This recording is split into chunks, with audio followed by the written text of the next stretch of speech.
Hapa tukizungumza masuala haya hatumwachi mtu. Kwa vijana hatuja specified kama ni wanawake tu au wanaume.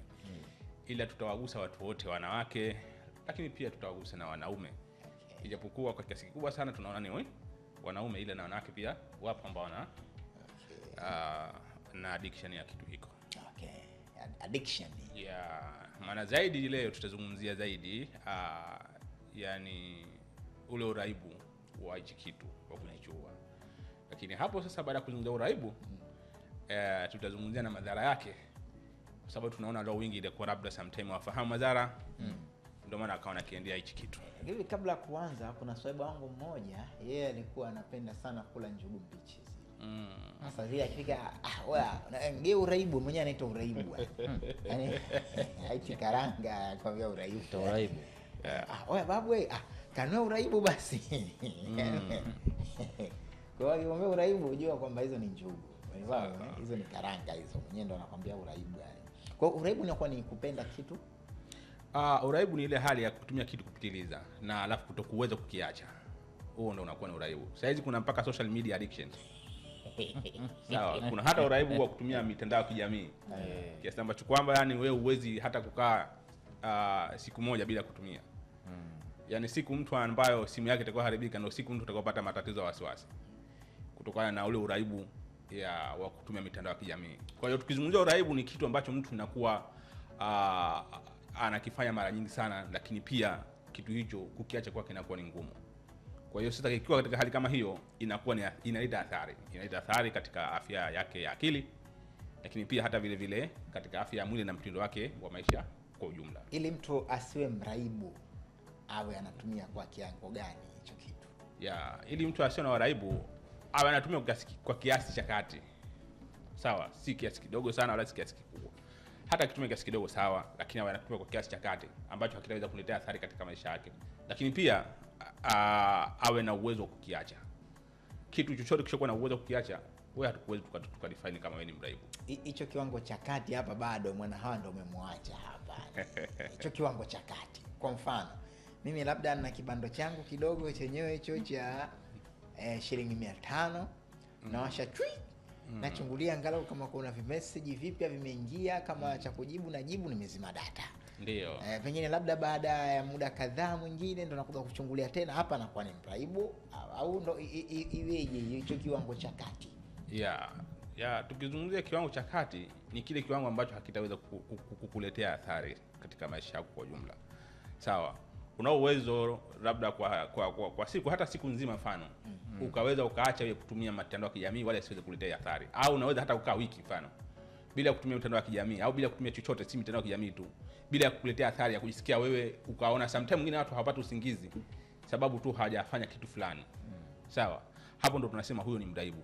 Ila kwa mfano ikawa wewe una uwezo wa kukaa siku 2 siku 3 bila kutumia kitu hicho, basi wewe hatuwezi kukudefine kama ni mraibu.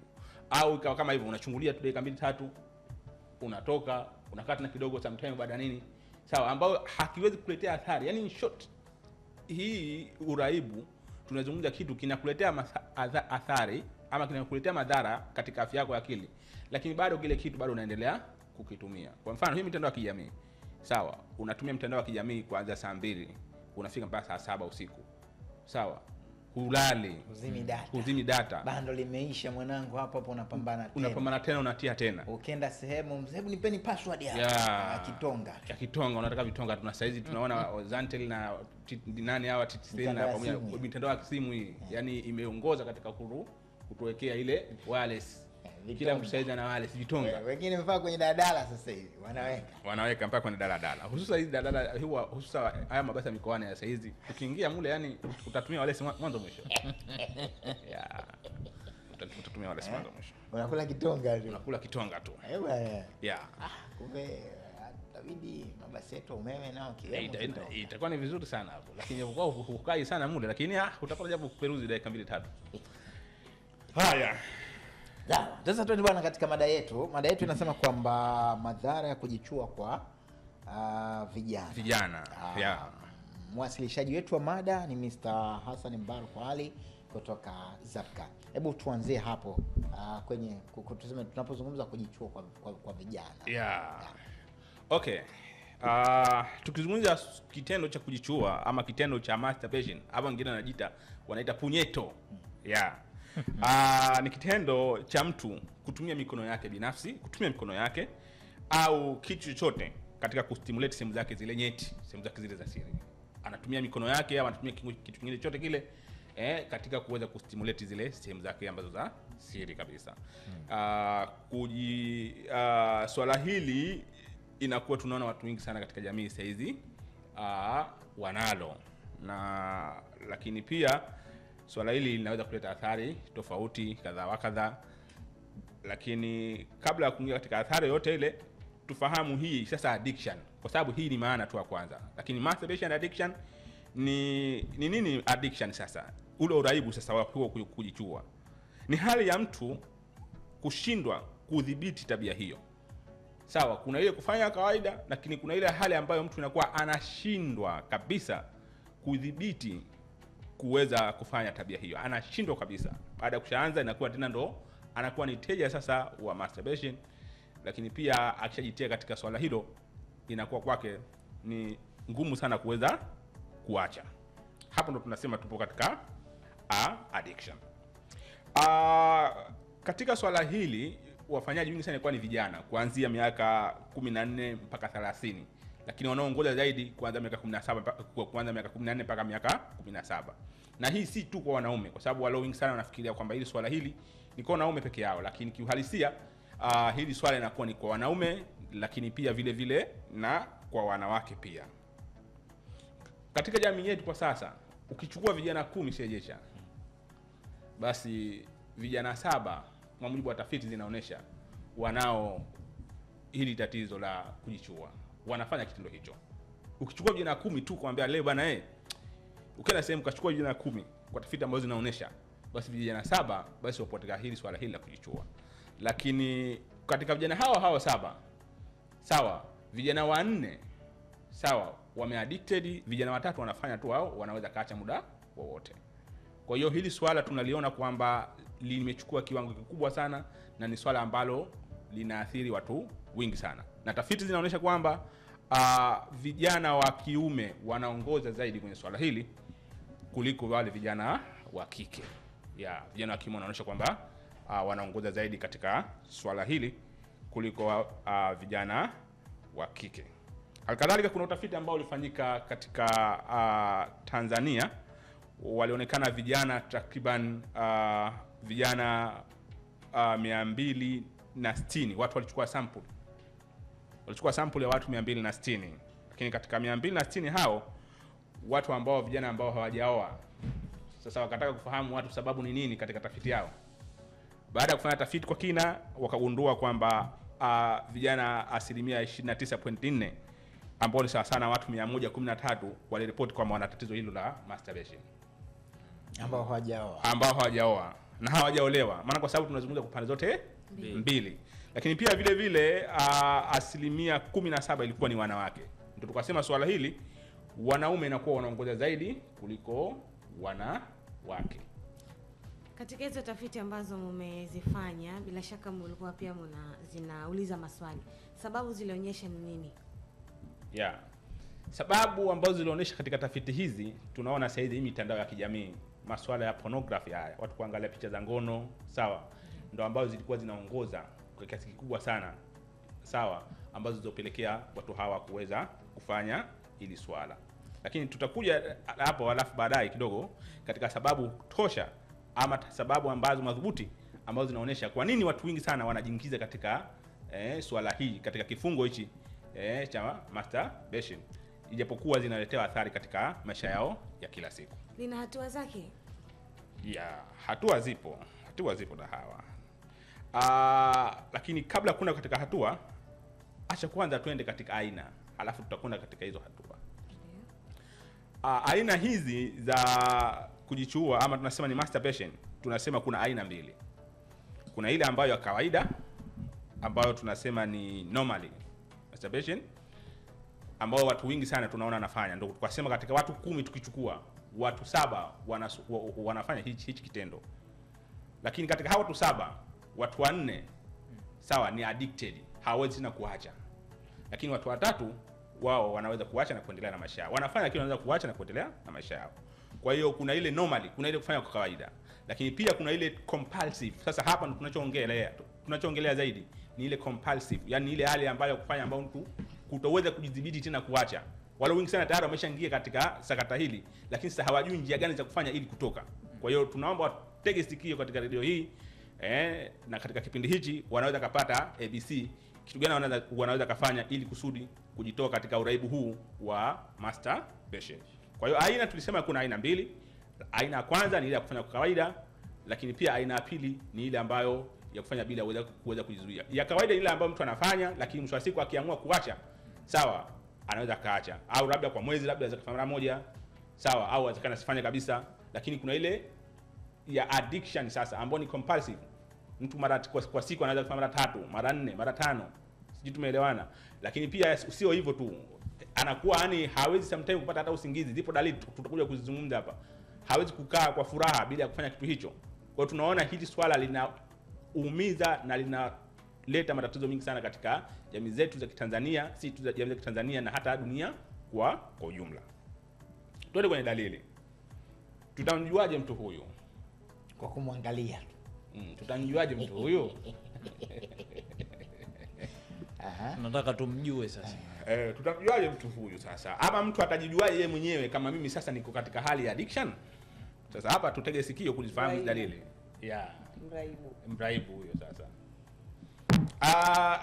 Dalili ya kwanza ni kwamba anajaribu kuacha lakini anarudia mara kwa mara.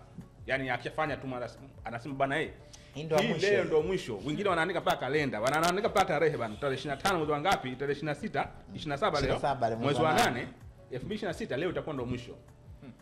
Lakini baada ya kupita leo siku mbili tu anaona tayari anarejea tena. Sasa hapo sasa ukiona upo katika hali kama hiyo, basi jua ni mraibu. Una haja ya kuonana na mwanasaikolojia, sawa, kwa ajili ya kuweza kutengeneza vizuri katika tabia zako, katika mustakabali wa maisha yako, ili kusudi uweze kuishi tena katika hali ama kutoka katika hicho kifungo cha uraibu wa masturbation. Hiyo ni dalili ya kwanza. Sitazizungumza sana kwa sababu muda naona sio rafiki. Dalili ya pili. Dalili ya pili inakuwa anatumia muda mwingi kujichua na kuangalia pornography. Muda mwingi sana yeye ukiangalia katika maisha yake, yani hajaekeza muda wa kufanya kazi. Yaani muda mwingi sana inakuwa yuko katika hali ya kufanya kitendo hicho, lakini pia anakuwa na addiction ya hivi kuangalia picha za ngono. Kuna watu wengine wanakuja wanataka masuala haya ya ushauri kuwe kwa sawa. Yaani ni kwamba hawawezi kuishi bila kuangalia hizi picha. Lakini pia wengine hawawezi kufanya kitendo chawa bila ya kuangalia kwanza. Mtu ana mke wake mzuri kabisa amekamilika, perfect. Lakini bila kuangalia kwanza hii swala la pornography, picha za ngono, hawezi kabisa kufanya. Mpaka angalie kwanza ndo baadaye aende akafanya. Bila kuangalia hivyo totally hawezi kufanya. Kwa hiyo hii inakuwa tena ishafika hali ya addiction. Lakini pia vile inakuwa anaacha au kupuuza kazi, masomo na majukumu. Sometimes anaacha, sometimes anapuuza kazi zake za msingi, majukumu yake ya msingi. Akili yake muda wote anafikiria swala hili. Yaani swala hili ndio mfumo wa maisha wake. Sawa, inakuwa ni sasa ndio mkasema ni sasa na kifungo ambacho mtu amejifunga nacho, ambao kutoka inakuwa ni ngumu. Hiyo ni dalili nyingine. Vile anakosa usingizi sababu tu ya tabia hiyo. Wengine hawezi kulala. Mtu yupo anasema bana leo nataka nilale saa 2. Lakini anaweza akafika saa 7, saa 8 usiku hajapata usingizi. Mpaka akifanya kitu hicho tu ndo ataweza kupata usingizi na kuweza kuendelea na mambo yake mengine. Lakini bila kufanya kitu hicho, automatically usingizi inakuwa anakosa kabisa. Kwa hiyo ukijiona katika hali kama hiyo, kama huwezi kulala sometime bila ya kufanya hichi kitu, basi inakuwa wewe upo katika hali ya uraibu. Lakini pia muda mwingine inakuwa mtu anafanya akiwa na msongo wa mawazo ama upweke au huzuni. Wengine dalili ukijiona kama wewe ukipata huzuni tu unakimbilia kufanya kitu hicho ili kusudi urudi katika hali yako ya kawaida. Sawa, ama ukiwa na msongo wa mawazo unafanya kitu hicho ili urudi katika hali yako ya kawaida. Wengine wanakuwa na msongo wa mawazo sana, lakini wakifanya tu wanajisikia relax. Sawa. Wakifanya tu kama walikuwa na huzuni zinaweza kuondoka huzuni zile. Ama wakijisikia sometimes wako wapweke sana, hawana mwenza, lakini wakifanya tu kile kitu wanajiona wao wako complete. Hawana tena haja ya kutafuta mwenza, hawana tena haja ya kuwasiliana na mwenza wake na kadhalika. Furaha pia inaingia hapo. Yeah. Wengine wanafurahi sana leo. Too much. Pia mtu akiwa na furaha ya kupitiliza, sawa, muda mwingine inakuwa mtu anaona hii ndio njia yake ya kujipongeza, na kuwa. Lakini mara nyingi sana hii stress, sawa, ndio ambayo inasababisha sana kuliko mtu akiwa na furaha kubwa sana. Lakini muda mwingine mtu akiwa na furaha kubwa sana inakuwa ndo anaona njia yake sometimes ya kujipongeza, basi afanya hicho kitu ili kusudi aridhike kabisa. Lakini pia vile vile anaendelea licha ya kujua inamletea madhara. Kuna madhara mengi sana ambayo mtu ana experience ya kisaikolojia, ya kifizikia, ya kimwili, ya kijamii na kadhalika, lakini bado anaendelea. Wewe ukiona unapata madhara, sawa, lakini bado unaendelea kufanya hicho kitu, basi ujue hiyo ni dalili moja ya kwamba wewe tayari upo katika uraibu ama upo katika kifungo. Lakini pia naam, katika hayo madhara pia kwenye kufanya kwake sehemu ile anayojifanyia pia haiwezekani kuwa anapata madhara. Kabisa. Tutakuja kwenye madhara, lakini kabla ya kuja kwenye madhara acha nikwambie kwanza hiyo sehemu yake automatically inakuwa inaweza kupata madhara. Kisayansi kabisa wapo watu ambao wanathibitisha endapo mtu akinini sana kuna mishipa ambayo inaweza kulegea na kuweza kuletea madhara ya kifizikali. Kwa hiyo tukia katika madhara pia tunaweza tukaigusia kidogo hiyo na kujua namna gani mtu ili kuweza kuachana kabisa na swala hili. Lakini pia sometimes anajisikia na hatia. Ukiona wewe unajisikia hatia, sometimes anajisikia guilt. Maana mtu akifanya tu kile kitendo inakuwa anajisikia hatia. Kwa nini nimefanya hivi? Anajilaumu, sawa, inakuwa sometimes mtu hana tena furaha. Sometimes mtu anakuwa na stress, akifanya ile tu anapata furaha ya muda, lakini pia anarudi tena katika stress na anaendelea tena kufanya.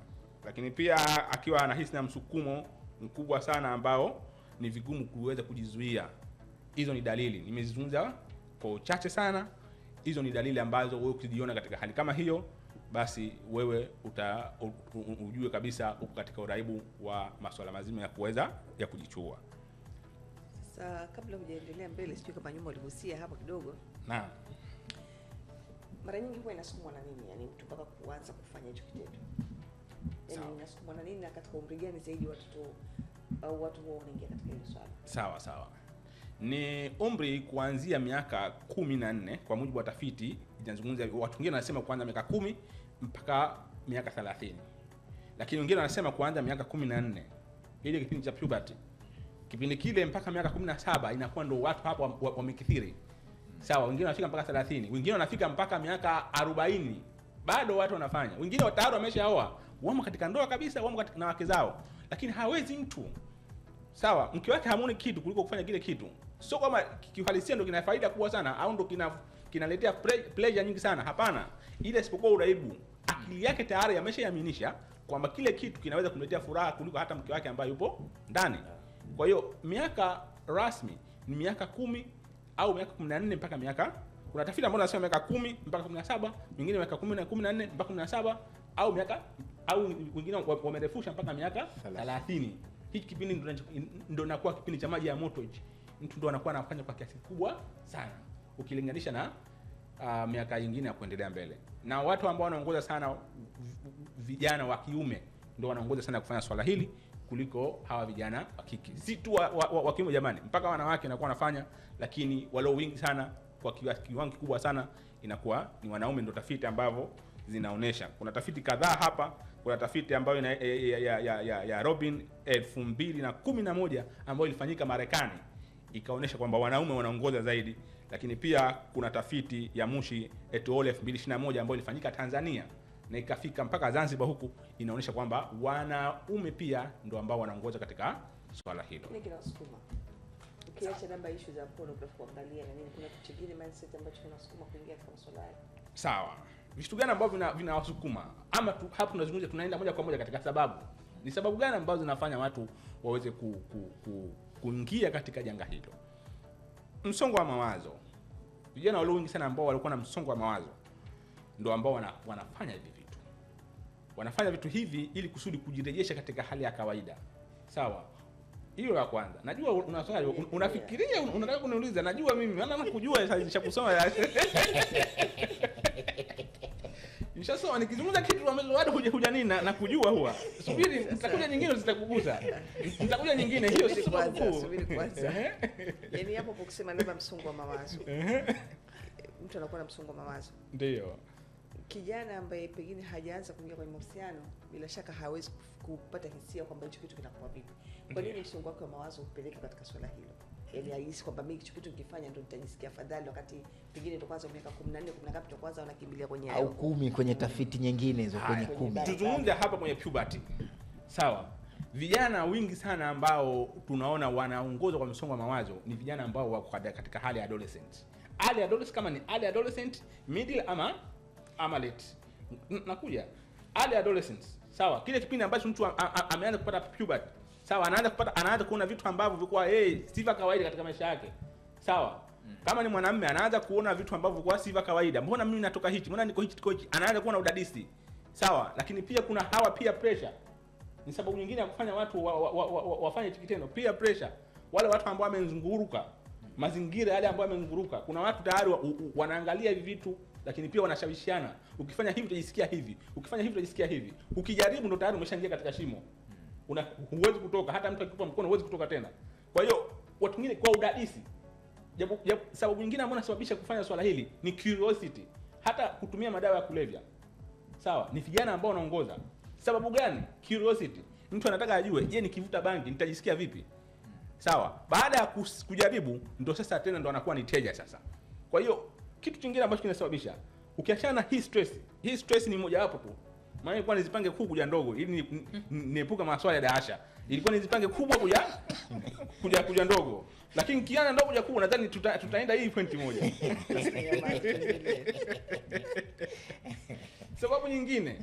Sababu nyingine ni upweke. Upweke wa kupitiliza. Ile loneliness. Vijana ambao wako katika hali ambayo hiyo miaka hiyo inakuwa kwa wapweke. Hawajui nini wafanye. Mwisho wa siku wanaona kufanya kitu hicho ndio kitu ambacho kitaweza kuwafanya waweze kuwa relax na waendelea maisha yao. Lakini sasa kuwa upweke unakupelekea vipi sasa paka uweze kufanya hivi vitu? Yaani mawazo yako yanakupeleka kwenda kufanya hivyo au ama ni nini upweke Vizuri sana SSF. Tukizungumzia upweke, walio wingi sana wanaofanya kitu hichi. Sawa, ni wale ambao kwa wapweke. Hichi kitu huwezi fanya mbele ya wenzako, walio wingi. Wanajificha. Sawa. Na njia ambazo tunawapa wasipende kukaa peke yao. Sawa. Mtu hana usingizi lakini anaenda kuingia katika kitanda, yani anaenda kukaa kitandani anataka kulala tangu saa 1. Wazazi tuangalie watoto wetu.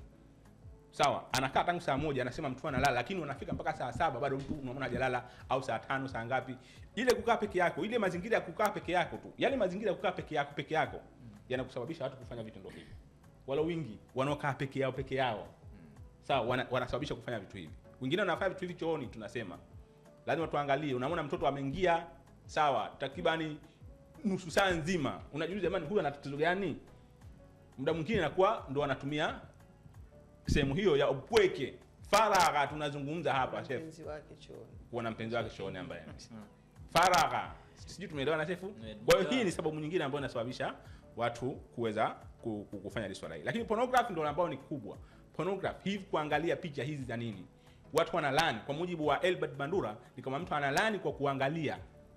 Sawa, mtu akiangalia analani mwisho wa siku na yeye anaenda kutest kufanya ili kusudi aone ni inaleta athari gani, inaleta impact gani katika maisha yake.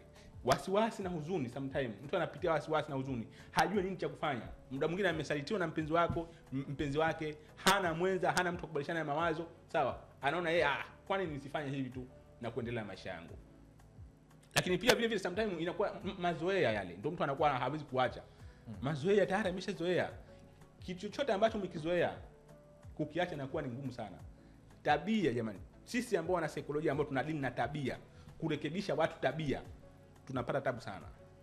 Kwa sababu kurekebisha mtu tabia inahitaji uvumilivu wa hali ya juu. Utaweza kuplay theory zote kitu mbona bado mpaka saa hizi? Mbona bado? Kwa hiyo uwe na uvumilivu wa hali ya juu. Uweze kumbadilisha kidogo kidogo. Tunazungumza katika technique ambayo systematic desensitization. Unarekebisha kidogo kidogo. Hata wale ambao wanatumia vilevi, kuwarekebisha hutumii nguvu. Tofauti na vile fikra za jamii watu walivyo. Kama umwambia acha, hapana mtu kama huyo. lazima uende naye kidogo na mwisho wa siku anaweza akaacha moja kwa moja. Hii inakuwa ni kama circle. Stress, ukiwa na mfongo wa mawazo inakupelekea wewe kwenda kufanya hichi kitu kujichua. Lakini ukijichua tena unapata nafuu kidogo ya muda, unajisikia pleasure kwa muda mdogo. Lakini pia baadaye unapata tena stress. Lakini kupata tena stress unaenda tena kufanya tena hicho kitu. Inakuwa hichi kitu kama ni circle. Unapata stress, sawa, unaenda kujifanya hicho kitendo, baadaye unapata furaha ya muda, lakini baada ya kushafanya unajuta sasa. Ukijuta tena unapata tena stress. Baadaye tena unaenda kufanya ili kujiweka sawa. Inakuwa sasa ni kitu ambacho chenye kuendelea. Lakini kwa mujibu wa mtaalamu wa anaitwa BF Skinner, kuna wataalamu hapo ambao wamegusia vitu hivi.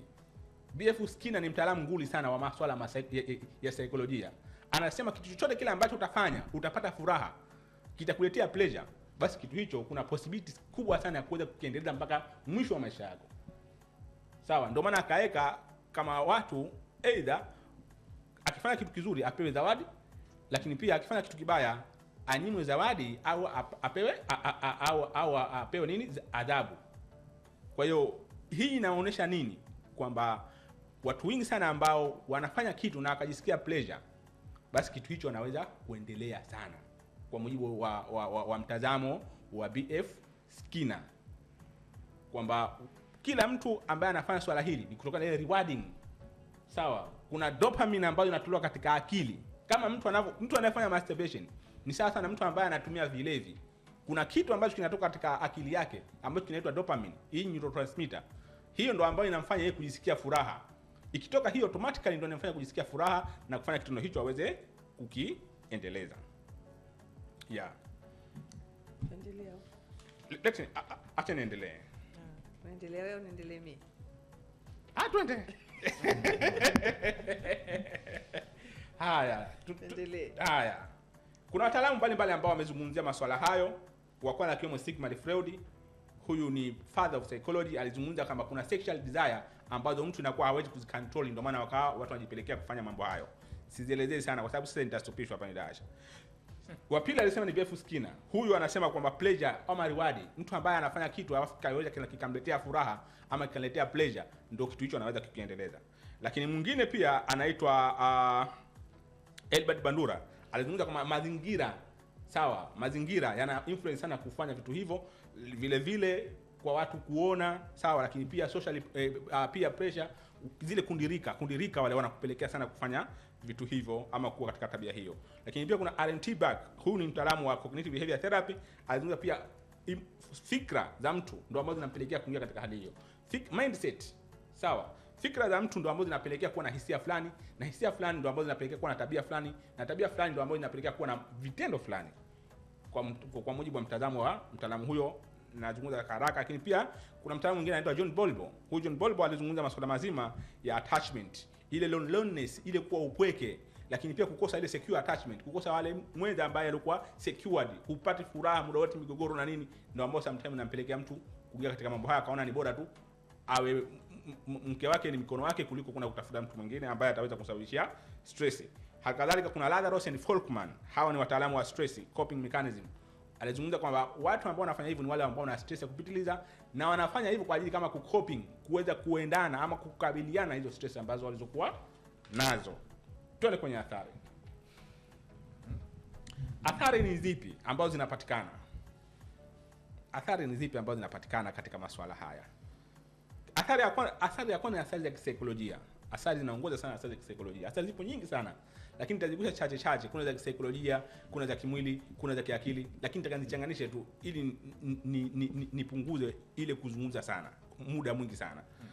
Kisaikolojia, mtu anakuwa anajifeel guilty, mkosaji, anajisikia yeye kama muda wote kama yani baada ya kufanya tu kile kitu inakuwa anajisikia kama anajilaumu, anajilani, kitu kama hicho.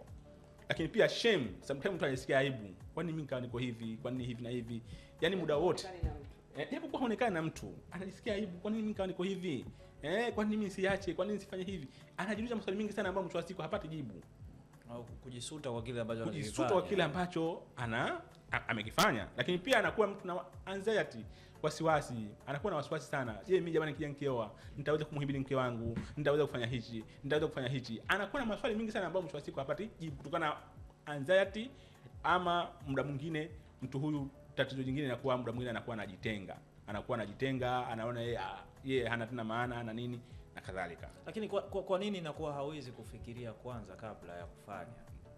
Yaani kama hichi kitu mbona anachoenda kukifanya kibaya, kwa nini ije wakati akishafanya? Kwa sababu wakati ule inakuwa dopamine katika akili yake tayari inataka itolewe. Sawa, ndio maana hata hawa watu ambao wanatumia uraibu, msiwalaumu sana mkaanza kuwalani. Kuna kitu hicho ambacho kinaitwa dopamine katika akili yetu ama katika ubongo wetu. Sawa, kitu hicho inakuwa kikitolewa ndio mtu anakuwa anajisikia faraja. Sawa, na kikitaka kutoka hicho kitu, kama kikizoea kutoka kwa njia fulani, hakiwezi kutoka tu hivi mpaka ufanye ile njia ndio kiweze kutoka. Automatically inakuwa hivi vitu vinatoka, hizi neurotransmitter tunasema, ambazo kufanya kujisikia furaha. Lakini kama unakilazimisha kitoke kwa njia fulani, inafika wakati bila kufanya njia hiyo hakiwezi kutoka.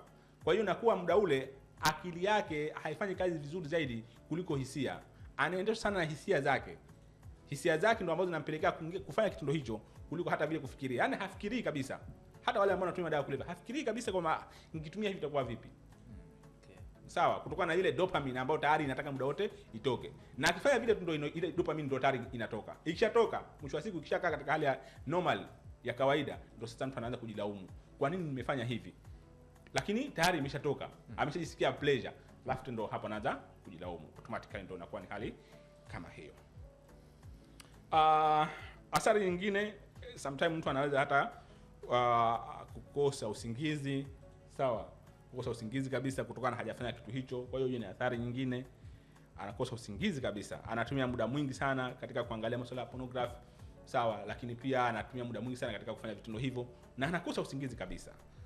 Vile vile kuna athari katika mahusiano pia, kuna migogoro sometimes. Sawa, anaweza kana sometimes mtu asidumu katika mahusiano. Asiweze kudumu katika mahusiano. Kwa sababu gani? Muda wote yeye anafikiria kitu hicho na muda wote inakuwa ni migogoro. Wapo watu ambao wengine hususa wanawake wapo ambao wanaangalia hizi picha za ngono, lakini pia wanajistimulate wenyewe wao. Na hawawezi tena kuacha. Hata wafanye vipi, hawawezi tena kuacha. Kwa hiyo inakuwa mtu huyo hakai na mwanamume wote. Akija mwanamume anagombana naye, akija mwanamume anagombana naye, akija, kwa sababu anaona kwani kuna ana nini cha maana, ana nini cha maana. Kwa hiyo inakuwa hii hali ya mahusiano ama migogoro katika mahusiano inakuwa iko kwa kiasi kikubwa sana. Lakini pia vile vile mtu anakuwa anapata tatizo la kuchoka, anachoka sana. Ile hali ukifanya tu kwa muda fulani inakuwa inachoka. Hata unasema ni sasa na kukimbia mita ngapi ukifanya kile kitendo kwa mara moja. Kwa hiyo inakuwa mtu huyu anakuwa anachoka sana. Hizo ni athari za masturbation kwa kiasi kidogo sana. Wapo ambao wanasema zinapunguza nguvu za kiume na nini, lakini sijaona ushahidi ambao unaonyesha kwamba swala hili linapunguza nguvu za kiume. Wapo ambao wanazungumza kwamba linasababisha utasa, lakini sijaona ushahidi ambao unaonyesha kama swala hili linasababisha nini utasa. Ila tu upo ushahidi ile frequency ejaculation kunini mara kwa mara kufanya kitu kile inapelekea sperm wasiweze kupevuka vizuri na asiweze kutungisha mimba. Lakini ukikaa kwa muda kadhaa, kwa muda fulani, sawa, unao uwezo wa kuweza kuzalisha sperm ambao wako vizuri katika ubora na kuweza kutungisha mimba. Haiwezi kupelekea pengine kwa sababu ni kitu ambacho unakifanya kwa hisia na nguvu sana. Ikafikia stage huwezi, yani misuli yako haiwezi tena kusimamisha tena kabisa. Yaani hiyo hali kaondoka kabisa. Hilo ni jambo ambalo wanazungumza watu wengi, sawa? Kwa vile nafanya kwa too much, kitu chochote kile ukifanya too much kinaweza kukuletea athari. Sawa? Ni swala ambalo linazungumzwa na watu wengi. Lakini mimi sijaona research ambayo inaonyesha kwamba inasababisha labda misuli yako kulegea na kuweza kutokufanya. Ila wapo watu wengi sana ambao nimeshawahi kuwasikia wakizungumza swala hilo. Kama endapo mtu atashiriki kwa kiasi kubwa sana, ina uwezo wa kupelekea sawa misuli yake ya ume ikalegea na asiweze kuperform vizuri tendo la ndoa. Ila sijapata ushahidi tosha. Sawa, kwa sababu ili nizungumze na mimi, basi nitafute, nione tafiti fulani ambazo zilifanywa kwa watu fulani na watu hao ikatoa result fulani. Hapo ndo nitaweza kusema kwa uhakika kabisa. ila kuwasikia watu swala hilo na wasikia sana wakizungumza kama swala hili la masturbation linapelekea misuli kulegea, lakini pia kutokuwa na uwezo wa kuweza kuperform, na watu wengine kupelekea kutokunini. Kuna wengine wanasema maumbile kuwa madogo, lakini sina ushahidi wa mambo hayo. Kupitia 06762779 unaweza kushiriki nasi, tutume ujumbe wako mfupi, tutausoma kama unataka kuuliza hapa. 0676277927. Una swali, mhanga wewe hilo swala, shapitia huko, basi mtaalamu yupo hapa, mwana saikolojia, sio daktari, ni mwana saikolojia ambaye pengine inaweza kuwa ni sababu ya wewe kukupa tiba na kuweza kuachana na hilo swala.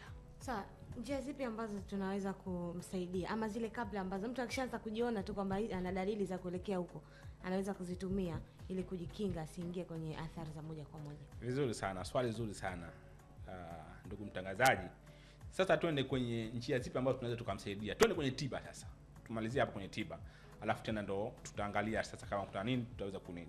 Tiba gani ambazo mtu anaweza akapata ili mtu kuweza kumnusuru, kumtoa katika kifungo hicho, kumtoa katika uraibu huo wa kufanya masturbation.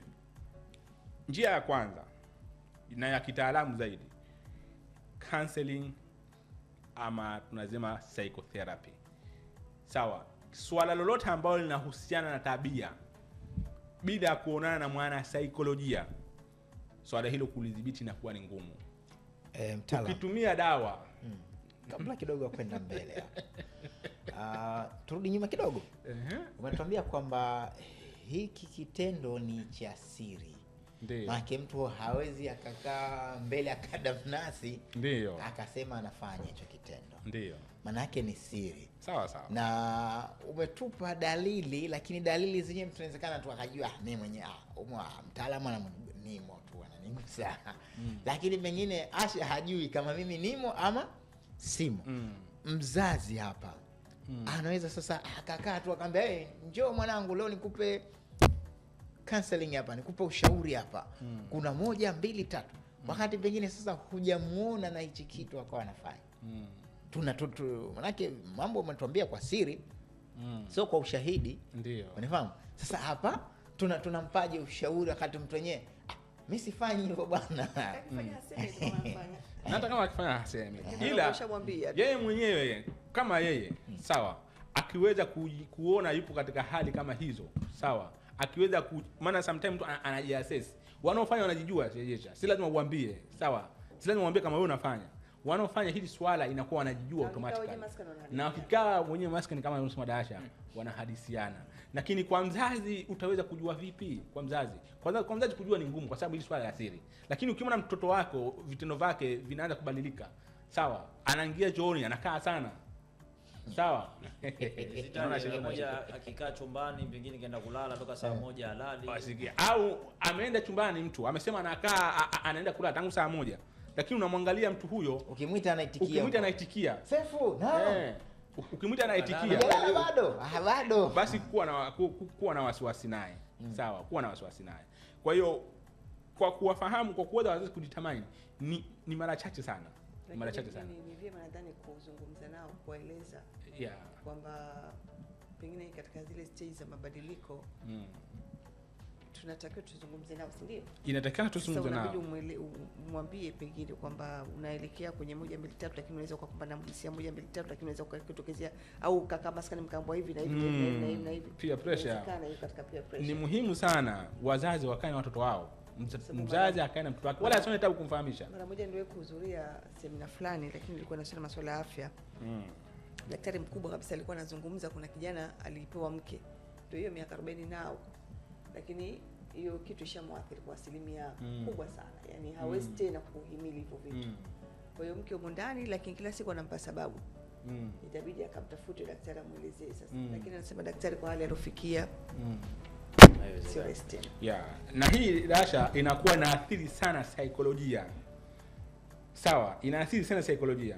Sawa, kwa sababu hali hii muda mwingine mtu anakuwa na uwezo wa kufanya kile kitendo, sawa, lakini kutokana akili yake, sawa, tayari imeshaamini kwamba hii kufanya hivi ni bora zaidi kuliko mke. Anaweza kumwacha mke wake, anaweza kukaa asiweze kufanya na mke wake, lakini mtu huyo inawezekana Akiamua kufanya yeye mwenyewe kwa kutumia mikono yake anaweza, lakini akienda kwa mtu mwingine, kwa mke wake, hawezi. Ni sababu gani? Fikra tayari ameshazihamisha, ameshajenga fikra kwamba yeye bana anaweza kufanya hichi kwa kutumia hichi, lakini kwa njia fulani hawezi kufanya. Kwa hiyo inakuwa inaathiri sana. Tuendelee. Kwa hiyo tiba yoyote ile ambayo nimesema, tiba ya swala hili, tiba ya kwanza, tiba yote ambayo inahusiana na tatizo lolote ambalo linahusiana na tabia, basi tiba yake ya kwanza inakuwa ni saikolojia. Sawa, mtu hawezi kuzungumza naye vizuri. Tunatumia theory ya CBT kumbadilisha zile fikra kutoka katika negative kwenda katika positive. Na tunatumia muda tu. Si jambo la siku moja. Asijekuja mtu anataka tiba akasema akaamua kama siku hiyo tena ndo atanini. Anaikuwa mpaka kalenda. Kwa masiku ambayo utakofanya hatumzuii kufanya moja kwa moja. Tunampunguzia mtu wa siku anaacha moja kwa moja. Anaikuwa kalenda siku ambayo tulikuwa ni muhimu katika mwezi nzima, pia right. Na kizungumza ukweli kama siku hii na siku hii na siku hii tunaona mabadiliko. Inawezekana kwa mtu kwa siku labda alikuwa anafanya mara 3. Lakini huwezi kumwambia kwa siku nzima tena asifanye. Utaambia afanye mara moja. Baada yako utaenda kwa wiki. Tunatumia technique ambayo tunaita systematic desensitization kumrekebisha mtu tabia kidogo kidogo. Si kumwachisha moja kwa moja. Sawa? Anakuwa anafanya hivyo kwa wiki, anafanya kwa mwezi tena anafanya kwa miezi miwili, mwisho wa siku anaacha moja kwa moja. Lakini kwa kumwambia kuanzia leo hamna kufanya, hamna nini, hakuna mtu ambaye anaweza kujizuia katika hali kama hiyo. Sawa? Wapo ambao wanatumia dawa, lakini dawa unamforce mtu. Kutumia dawa ni njia ya kumforce kwa lazima. Sawa? Unaweza hata kumuonesha zile hisia zake ambazo zilikuwa nazo. Kutokana ukitumia dawa inakuwa unamforce kwa lazima. Lakini counseling unamtibu kidogo kidogo. Lakini ikifika katika stage fulani ambapo ni addiction ambayo mtu hawezi kunini, ndio watu nakuwa wanatumia dawa. Ndio maana hata hawa watu ambao wanatumia dawa kulevya inakuwa kipengele cha addiction, wanatumia dawa lakini pia wanaona na counselor kwa ajili ya kuweka sawa. Kwa hiyo tiba ya kwanza hii ni masuala mazima ya kisaikolojia, wanaoweza kutafuta sisi tukaweza tukaongea nao na kuweza kuwaweka sawa.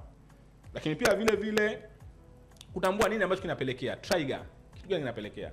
Labda mimi nikikaa peke yangu ndio ambao napeleka kufanya hivyo. Labda mimi kuangalia pornography ndio ambao napeleka kufanya hivyo. Sawa? Labda sometime stress, mawazo na kadhalika ndio napeleka kufanya hivyo. Akifahamu vile vitu ambavyo vinapelekea kufanya kitu swala hilo, basi ni muhimu sana kuweza kuacha vitu hivyo. Kwa mfano, aache kukaa peke yake, ajichanganye na wenzake. Baada ya kwenda kulala saa moja, hapana, kama hajisikii usingizi asende kulala muda huo, asende kukaa kitandani muda huo, anaweza kufanya. Au baada ya kwenda kuoga kukaa muda mwingi sana chooni, kuoga na kunini. Sometimes watu wanatumia sabuni ndio hivyo. Anaweza kutumia kwanza mwezi huo, acha kwanza sabuni yake pembeni kwanza. Akoge bila sabuni. Naanza kusema kile kitu ambacho kuna nini? Simu labda, simu kubwa ndio ambayo inasababisha kuangalia pornography. Sasa unaona furaha. Aje kukoga, asitumie sabuni. Ache kwanza maji matupu. Kila kitu ambacho anaona kinapelekea akiache. Sawa, kwa sababu hivyo kuacha kuoga kutumia sabuni, sawa, inaweza wewe ikakusaidia zaidi kuliko kuendelea na hilo swala. Ataleta sababu, atasema atakuwa atakati. Hapana. Sawa, lazima angalie kitu ambacho kina athari zaidi ni kipi. Kama ni simu, sawa. Ni muda wote katika mitandao ya nini, anaweza akajiondosha kabisa katika mitandao hii. Na siku hizi kukiweza kukidownload vitu hivi inakuwa ni ngumu kutokana na sheria zetu za Tanzania, lakini sijui watu wanatumia njia gani. Wanavipata wote, ile picha zote za nini wanazipata muda wote. Sasa sijui wanatumia njia gani, lakini kupata inakuwa sometimes ni ngumu. Tunaona mitandao ya kijamii sasa hizi ilio mingi sana inashajisha masuala haya. Ukifungua tunaona picha zinakuja. Kwa hiyo lazima angalie kama ni simu ambayo inasababisha, sometimes anaweza kusema acha kwanza nitumie simu kidogo kwa muda fulani. Kiswaswadu hichi nikitumie labda kwa muda miezi miwili kwanza bila ya kunini. Ana uwezo mtu wa kujidhibiti vitu kama hivyo. Kuangalia vile trigger ambavyo zinasababisha swala hili kuweza kupelekea kufanya swala hilo. Sometimes lakini pia akiona kama ni msongo wa mawazo, akiona msongo wa mawazo tu anatafuta mwana saikolojia. Sawa, kwa ajili ya kumweka sawa ili kuweza kuendelea. Angalie trigger, kitu tunachosema mimi, ili kuweza kutibu tatizo hili kwanza angalia kitu gani kinasababisha na vitu hivi aweze kuvidhibiti na aweze kuvipatia suluhisho kabla ya kumpelekea kuingia katika hilo tatizo. Lakini pia kujenga coping mechanism nzuri. Watu wengine coping mechanism yao ni hiyo. Akipata stress labda ndo afanya hivyo. Kwa hiyo atumie coping mechanism nzuri, atafute njia nyingine nzuri ya kwenda kupata relaxation kuliko kufanya swala hilo. Lakini pia kupunguza ile kuangalia pornography, kama labda ndio sababu kuu inapelekea yeye kufanya swala hilo, basi ni kuangalia pornography, basi ajaribu kupunguza swala hilo ili kusudi aweze kuishi katika masuala ambayo kwa ni mazuri, ama aishi katika mtiririko ambao ni mzuri. Kutafuta msaada wa kitaalamu. wewe usijione mbabe. Sawa, tafuta msaada. Sawa, tafuta msaada wa kitaalamu. Usione si aibu kuja kuzungumza na mimi mfano au kuzungumza na saikolojia ama mtu wote wa karibu kama swala hilo, si aibu. Sisi tunajua, sisi kwanza hatumjaji mtu wala hatumhukumu mtu. Wewe hata uje na tatizo gani? Sheria yetu sisi wana saikolojia, hata uje na tatizo gani, haitakikani tukujaji tuseme kumbe yuko hivi. Ukianza kuona fikira mbaya tu huwezi kumsaidia automatically, na inakuwa siri, na inakuwa ni siri ya hali ya confidentiality tunasema. Hata tunapokea matatizo mingi sana mengine yani mpaka sisi natuumiza, lakini mwisho wa siku tunabakia siri, kwa sababu mwana saikolojia wote akitoa siri hukumu yake ni kukonywa leseni kabisa, lakini pia anaweza hata kufungwa kutokana na kutoa siri tu ya mteja wake. Yaani siri ya mteja wako ndo kazi yako. Mwana saikolojia, siri ya mteja wako unakula kiapo. Ndo kazi yako. Kwa sababu wewe watu walio wengi sana kuja kuelezea siri zao. Kwa hiyo haitakikani usiseme hata mtu amekuja na siri gani labda anataka kujiua. Hapo tunaruhusiwa kwenda kusema. Sawa, mtu amekuja amesema bana mimi hapa nikitoka hapa naenda kujiua. Tunatoa taarifa. Au naenda kumuua mtu fulani. Umeelewa? Ametoka bana hapa mimi nikitoka hapa naenda kumuua mpenzi. Hapo tuna haja kutoa taarifa kwa sehemu husika. Kwa ajili ya kuweza kunusuru. Lakini apart from that, sawa, kama hata kujihamu yeye ama kwenda kumhamu mwingine, tunatakikana athiri yetu tubakie nao sisi kama sisi. Na wala tusianze kumjaji tukasema CSF mbona yuko hivi, maana mbona yuko hivi, yuko hivi. Hapana. Jukumu lako wewe si kumlaumu mteja wako. Jukumu lako wewe si kumkosoa mteja wako. Jukumu lako wewe ni kumsikiliza na kumwelekeza na kumsaidia yule mteja wako. Acha nifikie hapa. Sawa, msikilizaji, una nafasi ya kuweza kututumia ujumbe mfupi wa maandishi kupitia nambari ya studio 0676277927 na hapa tuko naye ndugu mtaalam huyu Hassan Mbaruk Ali. Tunazungumzia madhara hayo ya kujichua kwa vijana. Hapa kuna jumbe fupi ya maandishi. Huyu hapa yeye anasema huwa wengine wanahadisiana, ila kuna mtu kanaambia yeye akienda kwa mwanamke wake kama hajapiga hiyo beshen anaipata moja tu, ila akipiga beshen anaweza kuperform vizuri na mkewe. Sasa anauliza hii imekaaje? Hiyo imekaaje? Sawa. Akili yake tayari ameshaiseti hivyo. Lakini pia kilivyo kisayansi sasa ni kwamba mtu ambaye amefanya kitu hichi kwa mara moja, sawa, ambaye hayuko katika addiction, sawa, ndio yule ambaye anachelewa sana katika tendo. Walio wingi sana ambao wanachelewa sana, sawa, ambao wanachukua dakika kadhaa, sawa, inakuwa mara nyingi sana wengine ambao walikuwa hawako katika addiction. Mtu kwanza anafanya kitendo hicho, ile ya mwanzo anaondosha kwanza. Ili zile shahawa za mwanzo ambazo zinaweza katoka kwa mapema, anaziondosha kabisa. Sasa akienda tena hapo baada ya kufanya hivyo, anaweza ka take time sana. Sawa? Kutokana na ile ni mshindo wa mwanzo tunasema tayari umeshaondoka. Kwa hiyo anaweza ka take time sana katika kuspendi na mke wake ama na mtu wake bila kuweza kuejaculate na mapema. Tunaondoa ile premature ejaculation. Inakuwa ni late ejaculation. Sasa kuna ukweli gani kwenye misemo hii ya mtaani kuhusiana na watu ambao wanaofanya hizi masturbation kuwa mifumo yao ya afya ya akili kwenye upande wa kufikiria kidogo wanakuwa ni tofauti? Yaani ni watu kama ambao nasema ni watu ambao wanachelewa sana kufikiria vitu au kuchanganua vile vitu. Wanaonekana ni wazito, wagumu. Kuna ukweli wa hichi kitu ambacho kimekuwa kinazungumzwa mitaani kwa watu ambao wanafanya hivi vitendo? Ni hisia shesefu. Hisia zile ambazo kwa nazo wanaendeshwa sana na hisia. Na ndio maana inakuwa hawaendeshwi sana na fikra. Fikra zao inakuwa ziko chini sana kuliko hisia zao. Kwa hiyo hisia zao ndizo ambazo zinawaendesha zaidi kuliko fikra zao. Ndio maana inakuwa hawafikirii kwanza kabla hawajatenda. Baada ya kutenda ndio fikra zao zinakuja sawa. Bila kufanya kitu hicho akili zao inakuwa hazipo sawa CSF. Yaani ili akili zao ziwe sawa na uweze kuendelea na mambo mengine, basi kwanza mtu afanye hicho. Akifanya hapo tena ndo anaweza kuwa kunini. Yaani sasa na watu wengine ambao mtu hawezi kufanya kitu fulani mpaka atumie pombe kwanza. Na yeye huyo anakuwa sometime hawezi kufanya kitu fulani, kuperform kitu hicho vizuri mpaka kwanza afanye hivyo, akili tulie kwanza ndo aweze kufanya hivyo. Bila kufanya hivyo anaweza sometime anataka haribu. Wapo ambao wapo katika stage kama hiyo. Tunazipokea kesi stage kama hiyo. Bado mimi kama sija nini hivi, siwezi kwenda kufanya na mke wangu. Ama siwezi kwenda kufanya na nani. Lakini nikifanya hivi hata kama kwa mfano kama sijafanya hivi, nikiana dakika 2 tu tayari lakini nikifanya hivi naweza kutumia nusu saa, siku dakika ngapi. Sasa Lakini huyu- ni fikra. Sasa huo kwa kesi ndo anaona ndo uzima wake. Hapana, uzima sio huo. Sawa, uzima ni dakika 7 tu, kada dakika 7 tu wewe ni mzima. vijana sasa hivi wanakwambia kile cha mwanzo inakuwa hakina mantiki wenyewe anasema hivi. Ile mwanzo kunini kusafisha tu. Lakini sasa kiilivyo, sawa, kisayansi ambao wanazungumza swala hilo. Sawa. Early ejaculation ni kuanza dakika sekunde moja mpaka dakika 7.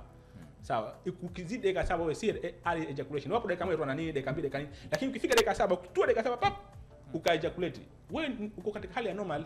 Sasa ukizidi dakika 7 inakuwa. Ukizidi dakika 7 sawa, ndio uko nini vizuri zaidi, lakini ukifika dakika 7 uko nini, wewe uko katika hali ya normal. Sasa huyu hapa yeye anataka ushauri. Anasema salamu alaikum, je, kama tayari umeshaacha lakini tendo huperform vizuri, dakika moja tu huendelezi tena, je, naweza kupata tiba kwa ajili ya kurudisha urijali wake?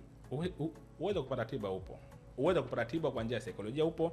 Uweza kupata tiba kwa dawa ambazo za kisunna. Sawa. Tuna spice nyingi sana. Tunaongoza Zanzibar kwa spice. Lakini watu hawajui kuzitumia. Sawa. Kuna karafuu hii. Sawa. Karafuu ni kitu muhimu sana. Mdalasini. Sawa. Asali. Haba soda. Kuna mchanganyiko ni kuchanganyishia sensefu huo. Inakuwa ni hatari sana. Utanitafuta kwa time yako. Sawa, Mchanganyiko fulani ukichanganyishiwa hiyo sensefu. Hata kama wewe mbovu vipi. Sensefu utabidi tuhifadhi hiyo. Vitu muhimu sana hiyo. Hiyo hifadhi. Mchanganyiko, si mchanganyiko wa nini? Mchanganyiko wa spices. Mchanganyiko wa sefu utabidi kwanza uwe. Na uhifadhi huo. Na muhifadhi ya sefu. Kwanza mpaka akishakuwa tayari sensefu. Sensefu kishakuwa tayari wewe. Sawa bana, yeye atakangia nini? Utaoyasema. Utaoyasema mchanganyiko wa hizi spices. Si mchanganyiko wa madawa nini? Kuna haja kutumia chuma vumbi yani hizi vitu vyetu ambavyo tunatumia Zanzibar. Unachanganisha, unapata glasi moja, wewe unakuwa uko fit. Huyu hapa amesema salamu alaikum mjengoni. Wa alaikum salam. Anasema kaka, hilo ni tatizo, maana unajiathiri kiafya by mkacha kutokea maeneo Mzingani Pemba. Yeye amesema tu. Inaweza kupelekea kwenye tatizo la afya akili ikifika muda. Yeah. Unakuwa dependent. Sawa. Kitu chochote kile ambacho utakuwa huwezi kukaa bila kukifanya ni tatizo la afya akili. Manake pia kuna ile kwa huwezi kufanya alafu ukafika pahali huwezi kuhimili katika hali ya kawaida manake. Kwa mfano labda wewe umeambiwa mkutolea kwamba mtu ana mke lakini hawezi kuhimili yule mke. Tatizo la afya akili. Tatizo la afya akili. Hilo ni tatizo la afya akili. Inaweza kukupelekea huko. Yeah. Kwa hiyo hapo ni muhimu kuonana na saikolojia kuweza kuweka sawa. Tatizo la afya akili kwako na kwa familia yako. Na kwa familia yako na kwa mke wako na jamii kwa ujumla. Kwa sababu watu watakusema wengine. Watakusema. Sasa hapo bwana mtaalamu hapa kuna ujumbe mfupi huwa maandishi huwa nataka naye msaada. Yeye anasema sio mimi, lakini kwa mujibu wa yeye, maana au kumeandikwa mimi, sijaonekana kama mimi hapa. Yeye kasema mimi mume wangu huwa anafanya hilo jambo mpaka ananiona sifai kabisa, na mpaka natamani nimuache kabisa, maana ukimwambia aache hilo jambo anakuwa mkali. Hashikiki kama moto. Dalili moja hapo hiyo, sifa moja hapo, addicted. Na hapo kidogo hebu tusaidie. Inaonyesha pengine hata kwake sio siri tena. Maana mpaka mkewe anafahamu. Yeah, ipo hiyo. Muda mwingine mtu akishakuwa nini mpaka tu anaona kawaida. Anafanya mbele ya sijui umeelewa. Hawa ambao tayari wameshaoa. Sawa. Inakuwa muda mwingine tena hakuna tena siri. Addiction nyingine inakuwa ikishazidi. Inakuwa wewe unaona kawaida tu. Sawa. Sometimes mtu anamwambia sasa mke wake, bana mimi kama sijafanya hivi naona si chochote. Sawa. Kwa hiyo bana mimi siwezi kuishi bila hivi. Kwa hiyo kama mke haitakani kuchukua hatua ya kuweza kuachana naye nini? Hapana. Wala huwezi kumwambia tu kama acha moja kwa moja akaacha. Lazima afuate taratibu za kuweza kuachana nayo hiyo kitu. Kwa hiyo kitu ambacho naweza kumshauri wala asichukue hatua ya kuomba talaka na kusema basi na nini, sawa. Hata kama mume wake anakasirika, sawa. Kwa kuweza kumwambia tu acha na akaacha, it's very difficult kwa sababu ni addiction. Sawa. Muhimu kutafuta tiba ambayo itaweza kumfanya yeye kurudi katika. Kama huyo nadhani anaweza kufanya nini kumshauri pengine labda ili aje wa kuone ama muone mtaalamu mwingine kupata huo ushauri na hiyo tiba. Manake huyo akipoa tiba si ndo ili jambo wewe kwake ni la kawaida. Anaweza akapoa tiba akarudi. Swala lolote hili ambalo la addiction, sawa, inakuwa mtu kawaida, mazoea, sawa. Kwa hiyo kuliacha inakuwa ni ngumu. Hivyo basi akija kwetu sisi, sawa, tunaweza kuzungumza naye na kuweza kumwachisha kidogo kidogo. Hata yeye mke anaweza kumshauri mume bana, kuna watu wana saikolojia, sawa, si lazima mimi yote mwana saikolojia, sawa, anaweza kuna kuzungumza naye na kuweza kumweka sawa kiakili. Sasa hizo mbinu za kumkabili mpaka kumwambia sasa tuende kwenye tumia technique yake watu wengine tena hapo anaona kama umeenda kumdhalilisha, anaona si kumdhalilisha. Jamani, hili si aibu. Matatizo kama matatizo mengine, ni magonjwa kama magonjwa mengine. Usijione wewe tena ndio ukaona aibu kuja kusema. Kila ukikaa ndio itaweza kukuathiri zaidi, itaweza kukuletea athari zaidi katika maisha yako. Ni bora utafute tiba na mapema. Wapo watu wengine wana miaka 30 wamelifanya swala hili. Wapo ambao wana miaka 15, sawa, wanafunza boarding, wanaongoza. Hebu tuangalie kwenye haya madhara kwenye umri unaoelekea labda miaka 50. Madhara gani hasa mtu ambaye amefanya hizi masturbation yanakwenda kumkuta kwenye umri huo miaka 50 huko? Sababu huko ndo madhara kijana tunaona madhara ambayo anayapata kama hivyo, mkewe hawezi kuperform vizuri. Sasa anapofikia umri huko, viungo vyake vya mwili vinakuaje? Na kisha kuwa amefanya huko muda mrefu akiwa kijana. Kwa mujibu wa tafiti mbalimbali zinaonyesha mtu kuanza miaka 60 au miaka 50 na kuendelea, anaweza kukaa hata asiweze kudhibiti mikojo. Sawa. Yani ile urinary bladder inakuwa yani haiko sawa. Sawa. Ile tenzi dume sometimes inaweza kusababisha kupata tenzi dume na kutoweza kujidhibiti haja ndogo tunazungumza. Sawa. Muda mwingine anaweza akatoka tu haja ndogo bila kutaka, sawa. Involuntary kabisa. Bila kukusudia kaona tayari amesha ina haja ndogo tu, kutokana na hii hali ya kuweza ya kujichua sana, kwa sababu inaenda kuathiri katika sehemu ambazo za kuweza kudhibiti swala hili la kuweza kudhibiti masuala ya haja ndogo. Hiyo ni kwa wanaume. Kwa wanawake? Kwa wanawake zipo athari nyingi. Siacha na yuko uchokozi. Hapa kuna SMS nyingi kabisa. Subiri ni malizane nazo kwa haraka zaidi, maana muda unatuacha mkono, dakika 38. Huyu ananiambia yeye anauliza mnapatikana wapi, lakini pia anataka kufahamu gharama na namba zako, utakuja kutaja hapo baadaye. Namba zake alafu utakuja kuwasiliana. Lakini hapa mwingine anasema asalamu alaikum, ikiwa kama umejichua miaka 25 na unataka kuacha, je, unaweza kupoa? Uwezekano wa kuacha, uwezekano wa kupoa upo. Uraibu wote ule uwezekano wa kupoa upo. Robo karne piga paka robo karne. Uwezekano wa kuacha chochote kile, sawa. Uwezekano wa kuacha uraibu wote ule, uwezekano upo. Ila kwanza wewe mwenyewe ukubali kama ni tatizo. Kama hutakubali kama ni tatizo, huwezi kuacha. Kama ukiona hiyo ndio starehe yako, hakuna kitu kingine cha kufanya, huwezi kuacha. Ukubali kama bana, hii ni tatizo kwangu. Kama ukubali hii ni tatizo kwangu, ukija kwetu sisi tutaweza kukuachisha kidogo kidogo. Sawa, huwezi ukaacha moja kwa moja. Hebu angalia miaka 25 hujaweza kuacha. Alafu je useme tu leo naacha. Tena unaandika na tarehe 27 mwezi wa 8. Huwezi kuacha. Sawa, lazima uachishe kidogo kidogo. Utakuja kwetu tutaweza kuzungumza naye, tutakuachisha kidogo kidogo, na mwisho wa siku utaweza kuacha moja kwa moja. Tuisome hii ya mwisho, alafu pia uweze kutuambia neno lako la mwisho pamoja na namba ya simu hapa. Lakini huyu amerejea tena yule mdada wa mwanzo ambaye amezungumzia kuhusiana na mumewe. Na hapa ameendelea kuzungumza tena, amesema ashaambiwa sana. Hapana, anasema alishashauriwa sana, lakini hakubali papo hapo. Akitoka tu haya naingia sikio ya kulia na tokea kushoto. Akishatoka pa kushauriwa anakuwa mkali sana. Yaani inaonekana akishashauriwa tena bado ukaidi uko mbele. Inawezekana hata ile swala pale kazi linapelekea huko. Hiyo au kwa mujibu au uzuri angetuambia huo ushauri kwanza kapewa nani, kwa sababu kuna professional, sawa, counseling, na kuna watu wa kawaida tu vijana. Wewe ukatoa safe. Lakini kwenye jambo kama hili, mtu unapokuwa unamshauri, nadhani si unakuwa unatumia lugha nzuri na taratibu nzuri tu za kumshauri. Sawa, lakini safe mtu huyo ukimshauri wewe na nikimshauri mimi ni tofauti. Kwa sababu mimi nitatumia skills, nitatumia techniques, nitatumia theory na kadhalika. Wewe utanishauri kimtazamo wako, fikra zako tu binafsi unazokuwa nazo. Lakini sisi tutakapomshauri tutakwenda naye katika taratibu ambazo zinaenda vizuri. Lakini pia hata zile njia za kuacha tutampa njia ambazo ni nzuri. Yaani sisi tuenda naye vizuri. Tofauti na kutafuta tu tiba. Yaani maeneo yetu si ni tiba sisi. 25 nadhani huyo aje Zapka. Mtu miaka 25 robo karne Wewe unakaa safe, unaanza kumpa darasa wewe, atakuelewa wapi? Atakuelewa wapi shesefu? Sawa, kwa sababu huna zile tekniki, huna zile skills, huna zile theory za kutumia. Mwana saikolojia na kazi ya kufanya. Mimi mwenyewe wangu nipatabu, mimi mwenyewe wangu kumshauri mtu huyo kidogo ina take time. Yeye kwa kawaida. Na ndio maana kama tumemwelewa vizuri mwana saikolojia akachambua vizuri sana, akasema kwamba hapa maana yake unamwachisha kwa awamu. Taratibu yani. So ukifika maana yake Sio kwa maneno matupu tu. kulala na kuamka tu. Kama alikuwa anafanya mara 25 kwa siku, anakuja 23, anakuja 22. Unampunguzia dozi kwanza. Unampunguzia dozi. Kadri ya dozi inapungua ndivyo Anavyoacha. Mwisho tena ataacha kabisa.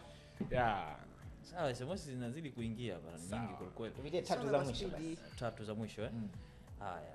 Ya pamoja wewe unasema mimi mke wangu kaniambia kisa, anasema simfikishi, anasema mimi kimoja chali. Inauma, kwa sasa sina mke. Hapa inaathiri sana hiyo. Unajua hapa ndo anasema namalizia, anasema kwa sasa sina mke, ndo najikuta nafanya sana na natamani kuacha. Msongo wa mawazo ndio unampelekea hivyo. Lakini wanawake pia mnasababisha waume zenu wasio na nguvu za kiume. Baadhi. Sasa hapa wanawake wanaingia vipi? Kivipi? Sawa. Zipo kesi ambazo zinakuja, sawa. Wewe mwanamke unaanza kumsema mwanamume, wewe huna chochote kimoja. Maneno moja tu la mwanamke linaweza likamwasisi kisaikolojia mwanamume na mwanamume asiweze kuperform vizuri.